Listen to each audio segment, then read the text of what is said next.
തിരക്കിലായതിനാൽ channel കാര്യങ്ങളിൽ കാര്യമായി ഇടപെടാൻ സാധിച്ചിട്ടില്ല. ഇന്ന് 3 തവണയാണ് സ്വർണ്ണവില പ്രഖ്യാപനമുണ്ടായത്. രാവിലെ പവന് 240 രൂപയും ഉച്ചയ്ക്ക് ശേഷം 480 രൂപയും കുറഞ്ഞിരുന്നു. എന്നാൽ വൈകുന്നേരത്തോടെ വിപണി വീണ്ടും താഴേക്കിറങ്ങുകയും വൈകുന്നേരം 3-ാം വില പ്രഖ്യാപനം വരികയും ചെയ്തു. 3-ാം വില പ്രഖ്യാപന സമയത്ത് അന്താരാഷ്ട്ര മാർക്കറ്റിൽ ഔൺസിന് $4,310 പരിധിയിലായിരുന്ന സ്വർണ്ണവില ഇപ്പോൾ $4,330 പരിധിയിൽ നേരിയ ഉയർച്ചയോടെ നിലനിൽക്കുന്നു. മാർക്കറ്റിന്റെ ഇപ്പോഴത്തെ അവസ്ഥയിൽ നാളെ സ്വർണ്ണവില പവന് 120 അല്ലെങ്കിൽ 160 രൂപയുടെ റേഞ്ചിൽ ഉയരാനുള്ള സാധ്യത നിലനിൽക്കുന്നു.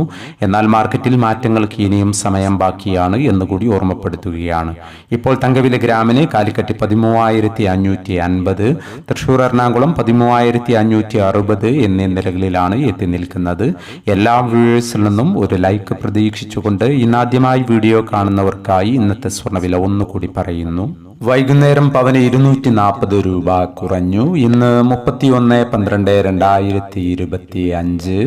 പവന് 98,920, ഗ്രാമിന് 12,365. ഈ വീഡിയോ നിങ്ങൾക്ക് ഉപകാരപ്രദമെങ്കിൽ വീഡിയോക്ക് താഴെ ലൈക്ക് ചെയ്യാൻ മറക്കരുത്. Thank you for watching.